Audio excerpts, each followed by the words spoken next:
Dit is de robot van LBN Betonproducten in Drachten. Druk aan het werk om de IJsselmartdijk bij Krail te verstevigen. Het gaat vol automatisch. Ja, u ziet hier een verkalietblok. Dat is een blok dat wordt in Friesland geproduceerd bij ons zusterbedrijf Noppert Beton. En het voordeel is eigenlijk dat het een heel stabiel product is. Heel snel te leggen is. We leggen 1000 vierkante meter per dag. Dus een schoon, vooral heel erg schoon oppervlak. Na de hand is het voor het waterschap van een erg groot belang dat het een controleerbaar systeem is.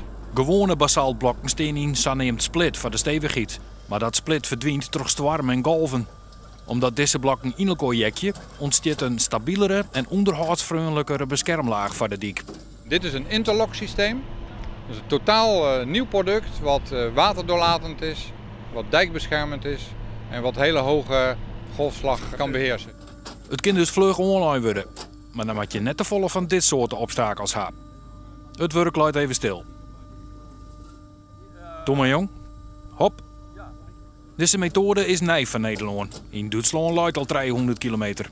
Toeristen kunnen er makkelijker op kuieren.